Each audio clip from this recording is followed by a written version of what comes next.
I think Tesla range anxiety is one of the most misunderstood parts of owning an EV. Because before I owned one, I thought range anxiety meant the battery isn't big enough. But after living with a Tesla, I realized it has less to do about the range itself and way more to do with your psychology. Because the first time your battery starts getting low, your brain changes completely. Every mile suddenly matters, your speed matters, the weather matters, the traffic matters, the heaters matter. And the weird part is, the car usually isn't even close to dying yet.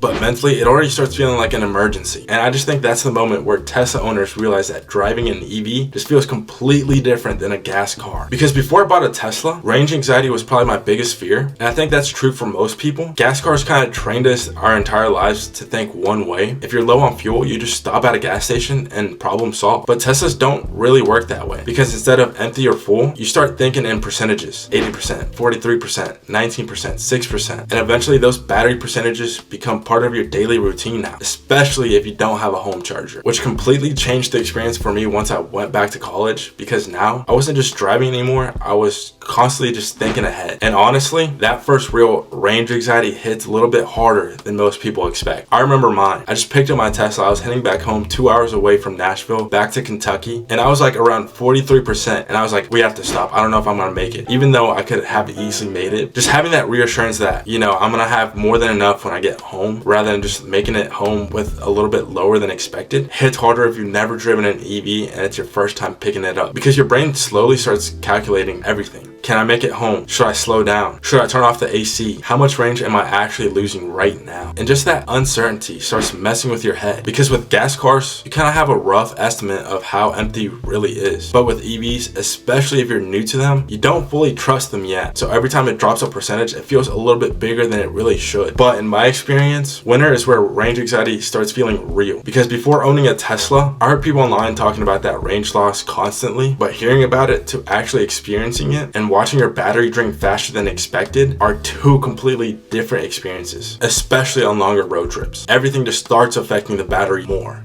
The heat, the highway speeds, the wind, temperature, and over time, you start noticing yourself checking that battery percentage constantly. Not necessarily because the car's about to die, you stop fully trusting the estimate. And I just think that's the part most people misunderstand about range anxiety. It's not pure fear, it's that uncertainty if I'm gonna make it or not. But eventually, something changes, you adapt, and you finally just start trusting your car and just start pushing it to its limits and realizing everything is just gonna be a-okay. You stop panicking every single time the battery gets low. You start understanding your routes, your charging habits, how weather affects the range, and how much battery you actually use every single day. And slowly that anxiety just starts turning into awareness, which honestly just surprised me more than anything else. Because eventually you just look at your phone and you're like, it's at 6%, whatever, I'll make it. And I think that's why Tesla ownership just feels so different psychologically. Because gas cars teach you refill when empty, Tesla teaches you manage your energy constantly. And eventually, you stop thinking about driving the same way you used to. You think about efficiency, charging locations, battery percentage, weather, elevation, speed. But after a while, you just embrace it and it just becomes normal and you stop worrying about all that. And I think that's the truth about Tesla range anxiety. It never fully disappears, it just kind of evolves. It's stressful at first, but eventually you get used to it. And if you like this type of content, like, subscribe, comment down below, and let me know your story about your first time having that range anxiety and how that went. And if you're in the market for a Tesla, my referral link is down in the description below. You'll get 3 full months of supercharging. But besides that, I'll see you guys in the next video.